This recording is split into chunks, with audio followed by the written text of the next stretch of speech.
Back again to the sock-off years of Mr. DJ, outsourcing Billboard's top 100 sides back in 1957, October 23rd, 1957. Let's go to it right now. Some more of those big hits that you might remember. A whole lot of shaking going on. A lot of rock and roll really kicking in by 1957. A whole lot of shaking going on at number 15. Also, Keep It Knocking, But You Can't Come In by Little Richard. Yes, we're rocking, baby. Number 10. In the Middle of an Island, some traditional stuff by Tony Bennett at number 24. And Remember That You're Mine by Pat Boone off the Dot record label. Song I want to talk to you about, though. Some great harmonies. Number 38. Down from 29. The Four Coins, My One Sin. Four Coins, those amazing harmonies. Think Four Lads, Four Freshmen. And The Bachelors. Remember The Bachelors? Came out for a while in the mid-60s. And Jay and the Americans. I would not be surprised if Jay Black and the rest of the group were influenced by the Four Coins. The harmonies, the vocal arrangements, pretty similar, although Jay and the Americans were a little bit more up-tempo, but still. But four guys, they're from Pennsylvania. Two of them were brothers, George and Jack Moramis. A local band leader, a local orchestra leader. His name was Lee Baird. He saw these four guys perform. He saw potential. He took them to an audition in Columbus, Ohio. No, I take that back. It was in Cincinnati, Ohio. They auditioned for an agent. His name was Frank Hanshaw. And they passed it. They passed the audition with flying colors. And they started doing the nightclub circuit in Ohio, singing in nightclubs. And boy, classic break. The Four Coins, well, they were the Four Keys. I'll get into a little bit of the history in just a minute. The Four Coins, they're singing at a place, at a club called Millhouse. It was in Columbus.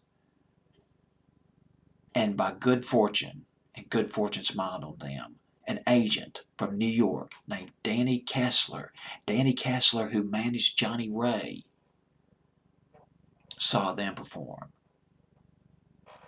And he went back to New York. Danny Kessler went back to New York. And he called the group the next day. He called them from New York, long distance from New York.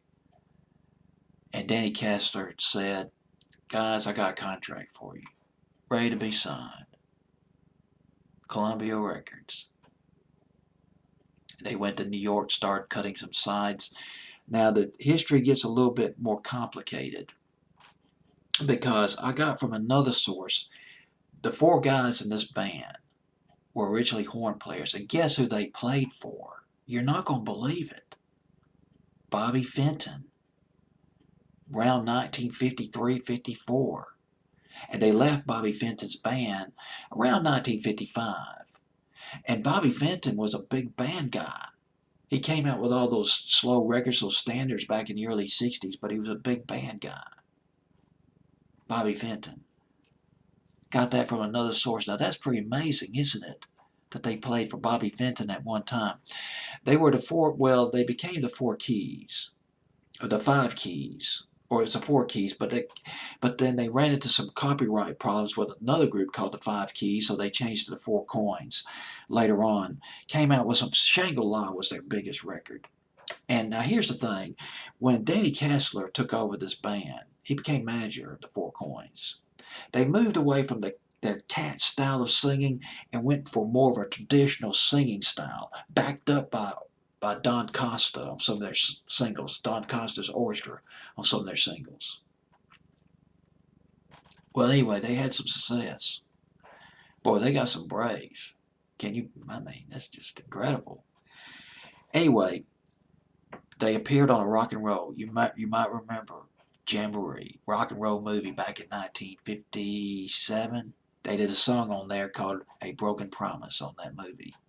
Four Coins did.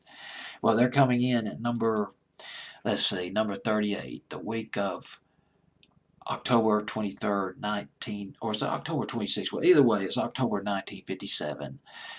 Dropping down from number 29, but still in the top 40, the Four Coins with My One Sin.